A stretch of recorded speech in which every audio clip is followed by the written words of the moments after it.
Bonjour, bienvenue dans la série sur les échecs. Donc, nous allons parler du pion.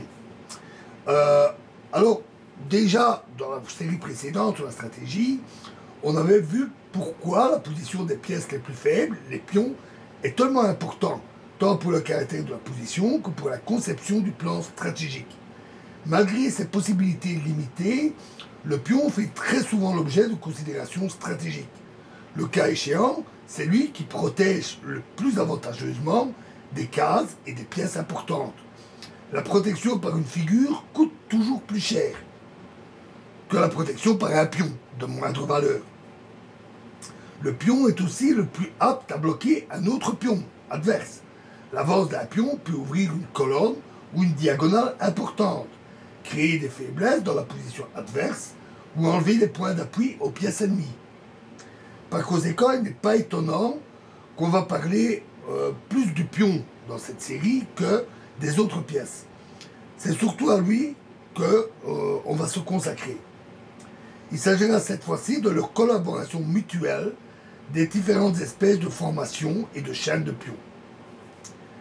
Alors, au début, on va se consacrer à un seul pion, ou au maximum de deux s'ils sont liés entre eux. Ensuite, de caractéristiques et de différences dans les positions et les fonctions du pion seul, sous l'angle de l'incidence sur la conception stratégique de la partie. Donc on va décomposer ça en pion passé, création et valorisation, blocus du pion passé particulier, pion isolé, pion arriéré, la paire de pions isolés et les pions doublés. Alors voyons le pion passé. Alors malgré la modestie de sa marche, le pion a par rapport aux autres pièces, un avantage. Son avance était influencée par la perspective attrayante que, une fois la 8e rangée atteinte, il se transformera en n'importe quelle pièce. On choisit souvent la dame, mais pas toujours. Dès lors, une avance de pion réussie peut modifier complètement le rapport de force sur l'échiquier et décider de l'issue de la partie. Cependant, l'avance des pions ne se fait pas sans difficulté. Le plus grand obstacle sont les pions adverses. Si l'on ne parvient pas à surmonter cet obstacle, l'avance de pion doit, tôt ou tard, s'arrêter. Un obstacle à l'avance des pions ne sont pas seulement les pions adverses sur la même colonne, mais également ceux sur les colonnes voisines. Ceux-ci ne peuvent pas non plus être évités par l'avance de 2 cases, depuis la case de départ, vu la règle de la prise en passant. Donc la voie du pion vers le but n'est pas aisée. Pourtant, dans certaines positions, il y a des pions qui ne sont gênés par des pions adverses, ni sur la même colonne, ni sur une colonne voisine. On les appelle des pions passés. Leur existence constitue un facteur stratégique majeur, car souvent, un seul pion passé peut décider de la partie.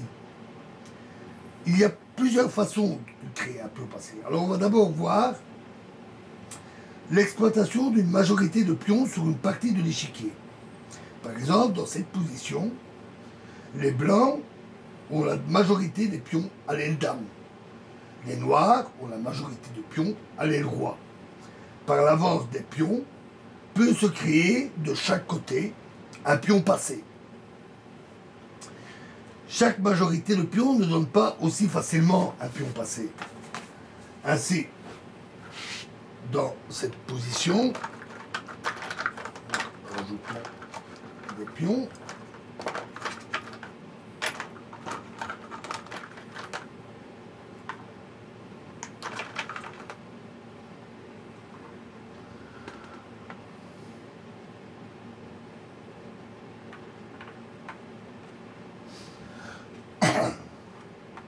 Ainsi, par exemple, dans cette position, les noirs ont la majorité des pions à l'aile dame et les blancs à l'aile roi. Mais aucun des deux camps ne peut, par la seule avance de ces pions, donc sans l'aide d'autres pièces, aucun des camps ne peut se créer un pion passé. Il est facile de voir qu'une avance, quelle que soit, elle soit des pions noirs, ne ferait que bloquer la position sans créer de position de pion passé. Dans une telle situation, les noirs doivent d'abord essayer, en manœuvrant, d'obtenir un affaiblissement des pions blancs, afin de pouvoir ainsi ensuite échanger leur pion C6. Cela est possible, par exemple, après le coup forcé B3. Dans ce cas-là, l'avance C5, C4, puis prend B3, peut alors permettre d'éliminer le pion doublé et profiter de la majorité de pions. Bien entendu, cette manœuvre ne peut être exécutée que dans des conditions particulièrement favorables, parce que l'adversaire, les blancs, ne vont pas avancer leurs pions juste pour faire plaisir. Les pions blancs ne peuvent pas avancer sans encombre. Les blancs peuvent certes par F4, G prend F4, puis H4 suivi de G5, H5 puis G6, ils peuvent forcer la création de passer. Mais déjà, après le premier coup, ce sont les noirs qui auraient un pion passé en F4. Normalement, dans des positions pareilles, une avance de pion n'a de sens que si elle est appuyée par une autre pièce, ce qui permet, après F4, G prend F4, de reprendre le pion en F4. Toutefois, les noirs sont souvent à même d'empêcher cela en gardant le point F4 sous le contrôle de leur pièce. Alors, revenons au premier diagramme.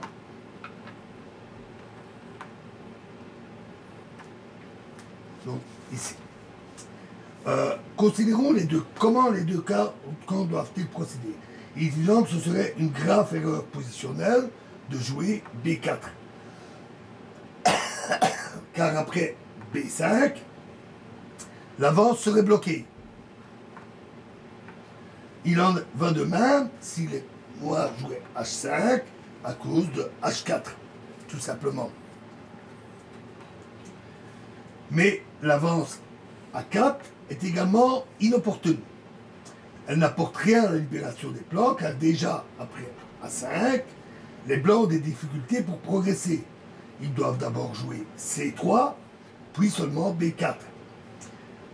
Moins bon encore serait l'avance A4 et C4 à cause de A5.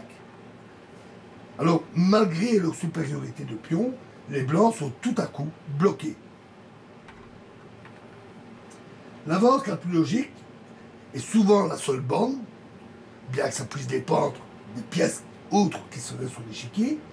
Souvent, la bonne solution est C4, afin de se créer un pion passé ainsi après C5, B4, B5 et simplement C6. Et là, soit le pion passe, soit il est échangé et c'est ce pion-là qui devient un pion passé. Pour les noirs, la meilleure suite est G5. Donc la règle, c'est d'avancer le pion qui n'a rien devant lui. Puis, ensuite, H5, mais pas inversé, surtout pas. Donc G4, et puis H4, et enfin G3. Dans ce schéma simple, on peut déduire deux principes. Si avec une majorité quantitative de pions, on veut créer un pion passé, il vaut mieux donc avancer d'abord le pion sur la colonne duquel ne se trouve pas de pion adverse. Et deuxièmement, moins il y a dans ce cas de pions blancs et noirs réunis sur la partie de l'échiquier concernée, plus vite la majorité de pions peut donner naissance à un pion passé. Dans notre exemple, les noirs doivent réaliser plus vite leur majorité de pions de 2 contre 1 que les blancs de 3 contre 2, même quand ils ont le trait. C4 à 5, la meilleure défense. B3, G5, A3, G4, B4, A prend B4,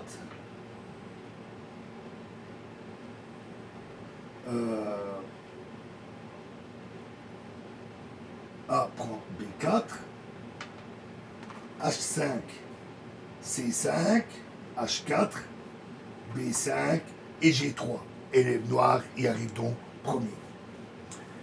Alors il est évident pour l'instant qu'on a considéré que le schéma de l'avance des pions, et non pas donc les pièces et leur position. Bien que notre exemple n'est qu'une valeur indicative, il faut considérer les principes cités comme des règles. alors qu'une autre manœuvre peut être considérée comme exceptionnelle et dépend de la position particulière sur l'échiquier. Alors, dans ce premier diagramme, nous revenons à la position. On désigne la majorité des pions, des blancs comme des noirs, comme mobiles, vu que la structure de pions ne pose pas de problème pour leur avance. Par contre, dans l'autre position,